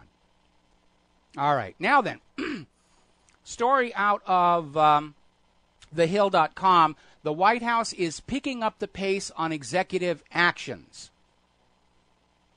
And basically, the context is that Obama needs to modify the Affordable Care Act. He needs to protect America's economic security, and he's going to do this through executive actions. Now, the executive order exists only for the president to enforce the will of the Congress. And executive orders only really are binding on the federal government itself. They're not a mechanism to simply create new laws out of thin air, bypassing the Congress, but that's exactly what Obama is using them for. He's not allowed to revise the Affordable Care Act by executive order. If it needs to be changed, it has to go back to the United States Congress, which Obama is not willing to risk right now. He's out there saying, I must use executive actions to save the economy. I'm going to order everybody to buy plastic pink flamingos for their front lawns so that will stimulate the plastic and pink flamingo economy or whatever. And all of it is very much illegal. Still getting some backlash from this idea that the Pentagon is getting ready to recruit illegal aliens into the military, which tells us that the U.S. Army really is starved for new manpower, even with all the economic pressures put on communities with young people. Just crash the economy, destroy all the jobs, and they'll sign up for the military as opposed to going hungry and homeless. And even that isn't getting enough people to garrison all these some 700 military bases around the world and all of these ongoing wars. They're running out of people, so now they're going to use the illegal immigrants. And again, while the illegal immigrants, although by default they're criminals, they may be very decent people, but they're not emotionally attached to the United States. And I don't expect to see that they will be effective fighters at all.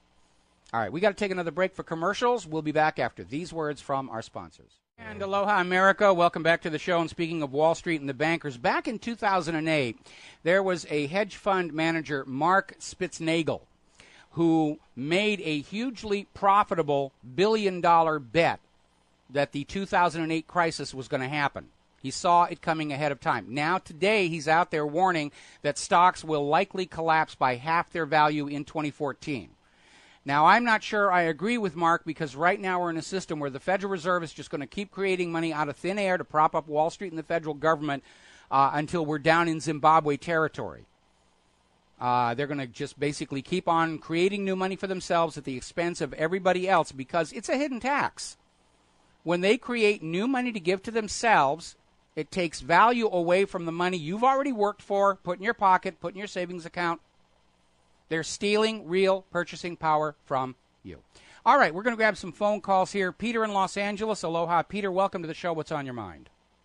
Yeah, hi, Michael. I just wanted to recount I've made a couple phone calls to Eric Cantor, John Boehner, Feinstein, Boxer were my senators, and my local congresswoman, talking about the Israeli, the NSA sharing all the raw data, every intercept and email that they have on the 330 million Americans, and giving it to them unfettered, unrestricted, whatever. And that I especially said this to the Republicans. I said, if you're making a case for prosecution on the IRS, which is indeed impeachable, why in the world would, at least the IRS is an American institution, Yes. Why in the world would you not want to investigate this and make this a partisan issue? Because Obama initiated this in 2009. And impeachable treasonous offense. Well, I mean, the obvious thing for me is the double standard. We're being told that NSA spying on us all is okay because they're the good guys, even though it's a violation of the Fourth Amendment. We're being told that Israel spying on us all is okay because they're the good guys, but, they gin up these 6 Chinese military officers and say, oh, my goodness, they're hacking our systems. And, that's supposed to be the big deal. And then, of course, the House of Representatives awards the Congressional Gold Medal to Shimon Peres. And now on the corporate news, they're screaming about apparently some power utility got hacked and we're at risk for a new Al-Qaeda hacker attack. And they're ramping up that whole terror meme again. Well, yeah, but Michael, don't you think, if justice if there really were justice in this country, don't you agree that if using the IRS against their political, opponents is treasonous, which I believe it is, where would this fall? When President Obama basically sells the security of every single American to a foreign country. I agree it's treason. I agree it's treason because, Israel will take that information and they're getting the take not just on you and I. They're getting the take on all of our elected officials. They're getting the take on our Supreme Court judges. They're getting it all without filtration, and they're going to use that to coerce further obedience from the American government. That's probably how they got that landslide vote for Shimon Peres gold medal in the House of Representatives. We are completely, and yes, our government has committed treason by selling out our security to a foreign government in exchange for their 30 pieces of silver. And Michael, one that we have no treaty with, that is not in truth an ally of ours at all. We don't even give this information to the Brits. That's right. That's absolutely right. Although we are spending something like $300 million to help them improve Men with Hill, which is the NSA hub in Great Britain. All right, listen, Peter, I got to let you go. We're running out of time here. I got a lot of stuff to talk about. We got one more call we're going to take today, and that's Josh in Georgia. Aloha, Josh. Welcome to the show. What's on your mind today? Hey, how's it going, Mike? Fine. Yeah, I was just calling in. There's something going on with your Bamster for the last couple of weeks, and I don't know if it's the powers that be that's messing around with the site. But what's going on is I watch a show every single day, and I'm watching the show, and about an hour in, it'll stop working, so I'll reset it and come back to the to the video player. And it'll actually go back like 45 minutes, and it'll start the show like 45 minutes ago. And then by the end of the show, it's about another 30 minutes or so that's cut off from the end of your show. This has happened like 3 times. Well, I will take a look at that. BAM user is being very problematic, and I think it has to do with bandwidth restrictions that we're dealing with. Today, of course, we briefly had an internet outage here on the island of Oahu that took down BAM User and the RBN feed. So I think we're just dealing with decaying infrastructure, and we're already starting to feel the effects of the loss of net neutrality as the big corporations are getting all the bandwidth to themselves, and we're having to make do with the table scraps, so to speak, okay?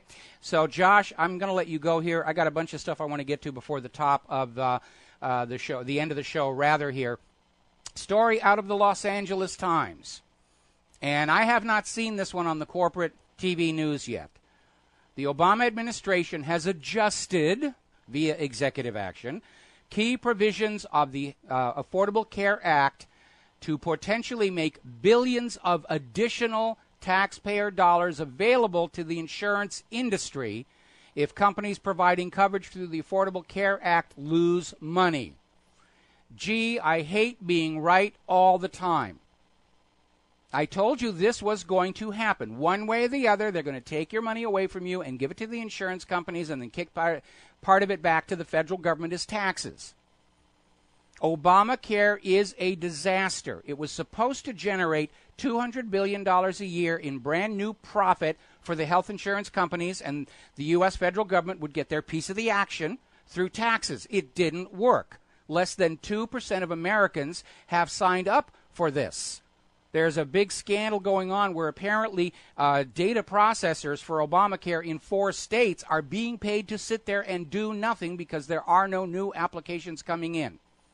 This is a complete disaster, and I predicted that these insurance companies who were behind all of this, when they started canceling all the non-Obamacare compliant policies and the new ones didn't come in, they were going to get into trouble. What were they going to do? Turn around to the government and say, we need a taxpayer bailout, and it is now getting ready to happen. And still, the official statement on Obamacare is it's an amazing success. It's the peak of policy. It's the showcase of our administration. They absolutely will not admit when they've made a mistake or gone in a wrong direction, and that is a very, very bad attitude to be taking into a war agenda. Now then, story coming out of activistpost.com. Who is the new secret buyer of U.S. debt? Because countries around the world are dumping U.S. treasuries. Russia's doing it. China's doing it. It's tit for tat for all this sanctions talk. But the treasuries are being bought up, apparently by Belgium. But looking at Belgium's actual financial situation, they don't have the money to be buying these treasury bonds. And what has surfaced is that the U.S. Federal Reserve is creating money out of thin air, sending it to Belgium, buying the treasuries, hoping the American people wouldn't notice what's going on, or for that matter, the rest of the world. But now that the secret is out, I think we're going to start seeing more countries dumping their U.S. treasuries and dumping their debt. Now, of course, the big news today is that Russia and China did sign that $400 billion gas deal. Now, the reports are all about $400 billion in U.S. dollars, but the real point of this story is that Russia and China are not using the U.S. dollar for all of this. They're using their own internal currencies and doing currency exchanges. The dollar is out, and that is why China and Russia are now on the U.S. government's special high-interest targets list. Russia and China are planning to expand trade between their countries in their own national currencies. They're dumping the dollar. They're dumping the dollar, and it's going to spread through the BRICS nations.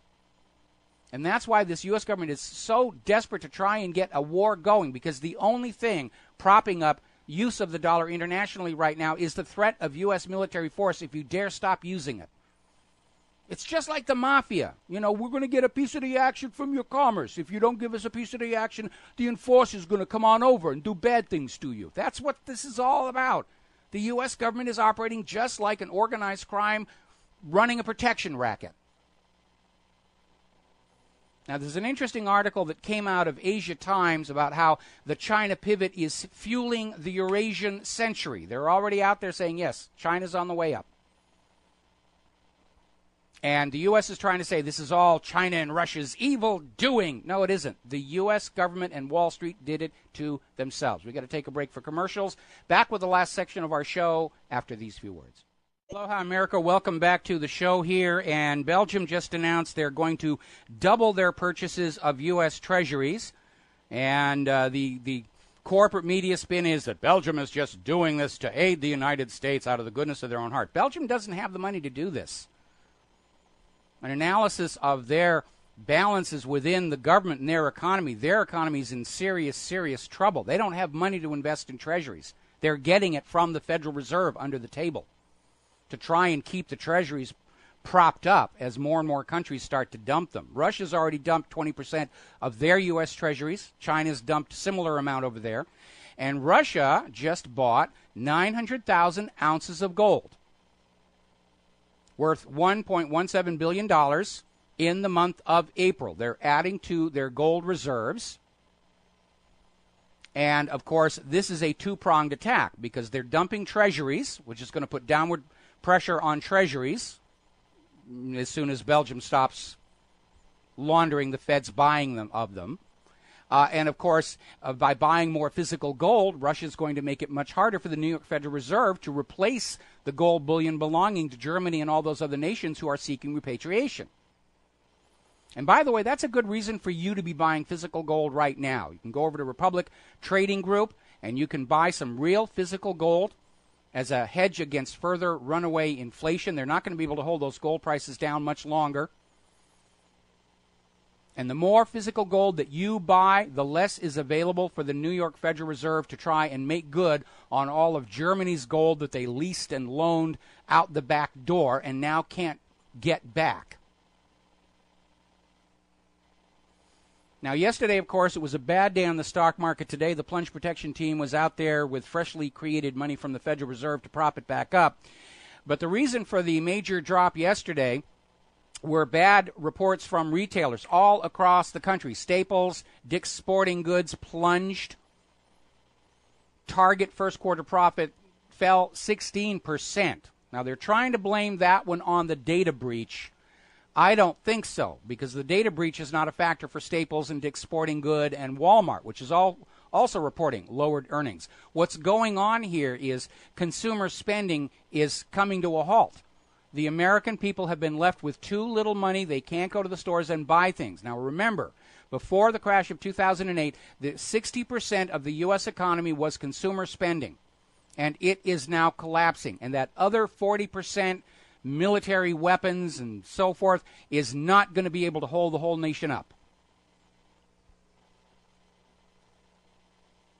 Walmart has decided to sue the widow of a photographer who took photos of the Walton family when they were just getting started. Now, under U.S. federal law, the copyright for a photograph belongs to the photographer who took it. Now, Walmart wants those photos and negatives. Okay, and they've taken the position that they've always owned them, but Bob's Photographic Studio was holding on to them as a courtesy to Walmart, which the family absolutely denies. Now, Walmart did try and offer the photographer a small amount of money, nowhere near what they're worth for their historical value, and now they're trying to sue him, claiming he's in violation of copyright because they want to retroactively copyright what their faces looked like back in 1946. And it shows you just the mindset and the pettiness of these money junkies. If they want the photos from the photographer, pay him his price. Don't go off and just run your lawyers around and try and bludgeon the widow of this guy into turning the pictures over. Funny little story, a little kind of a light bit of news here. The French national rail operator just invested $20 billion in brand new trains. Apparently, nobody got out there with a tape measure because these new trains are just a little bit wider than the old ones. And that means they won't fit into the train stations where the platforms are, where the platform comes up right next to the door so you can step into the train. These trains won't fit in there. So now they're looking at $100 million in forced renovations to all the train platforms everywhere these new trains are going. There's a major, major whoopsie for that one. Over in Great Britain, another report, the wealth of the super rich has doubled since the 2008 economic crisis. The rich get richer, the poor get laid off. More concern about the NSA monitoring calls of world leaders in supposed friendly countries. As I mentioned earlier, the NSA is going to invest $300 million in U.S. taxpayer funds in the Menwith Hill monitoring station, which is part of the original Five Eyes echelon system. Now, yesterday we were reporting that China has banned Windows 8 from government computers, and it might have been a response to the spying allegation, but there's been a clarification. Apparently, this ban on Windows 8 was issued by the Chinese government before the spy allegations were fielded by the United States government to distract us all from Israel spying. Apparently, China did that in response to a warning from Germany that they discovered an NSA backdoor in Windows 8. So the world is waking up to what the U.S. government has been doing with all these American companies. And by the way, Germany is now going to prohibit any computer company that cooperates with the NSA from German government contracts. If you are cooperating with the NSA, if you've given them a backdoor, you are banned from German government contracts. The whole IT industry is going to get hammered into the ground because of this NSA spying, which, if you go with that story we talked about in hour number 1 about all these American Al-Qaeda coming back from Syria and the intelligence agencies can't find them, it's totally useless. It was a complete waste of money. Complete waste of money, rather. It's all downside, no upside. All the NSA can do is steal my Aunt Mary's top secret chocolate chip cookie recipe. And the national security is really not dependent on that. They're good cookies, but the national security is not dependent on that. Now, we've been talking about the USA Freedom Act. This is a bill that was supposed to go through the Congress to rein in the NSA, and it's all political show because the NSA is not in the habit of obeying U.S. laws or the Constitution or the Bill of Rights. But apparently, the White House put pressure on the authors of the bill to basically water it down to the point where every civil liberties organization who were supporting this bill is now yanking their support and saying, this is a complete waste of time. It's not going to do anything at all. Story out about a new email client, Proton Mail, that was devised by students at Harvard and MIT. They're promoting it as an email so secure, even the NSA can't crack it. Now, I seriously doubt it. Both MIT and Harvard both have extensive links to the United States government. My father went to MIT, and he had a security clearance while he was a student at MIT, and I don't know what he worked on. He wouldn't tell me. I wasn't that interested when he was still alive. But it was something for the United States government. Now, we've been seeing all this talk between USA Freedom and the rest of it to try and convince Americans it's okay to go on using your computers and your email clients in the open, in the clear. We promise we're not looking anymore. And now it looks like they want to basically start putting out new encryption products. If you buy it and use it, you will feel that you're secure, but you won't be. Even if the NSA doesn't backdoor Proton, they will have the method of encryption. And once they have that, brute forcing the keys becomes easy if you've got enough computer power, and the NSA buys more supercomputers than anybody else. Now, at this point, anything commercially available must be suspect, and you should be writing your own. And by the way, I'm looking at the download logs, and quite a few people have downloaded my latest NSA challenge to try and break it. And this particular version of the code is designed to make a brute force attack much more difficult because you're going to need the entire password before you get any of the clear message at all. So people, there's somebody out there is working on it. Somebody out there is working. Oh, final word here. If you are an eBay user, and I think most of us are, it's a great place. eBay has been hacked. They are now confirming that their corporate network was hacked and the database of user passwords was compromised. So they're saying no financial data was compromised, but if you have an eBay account, please change your password. There's the music. It's time for me to get out of here and get some errands done with this afternoon. We will be back tomorrow, Thursday, here on the Republic Broadcasting Network. Until then, stay safe, stay angry, stay skeptical, stay informed, make good choices, share what you know with who you know. Now is the time to get on out there and just talk with everybody about what a terrible, terrible situation the United States is in right now. We'll be back tomorrow. Aloha, America.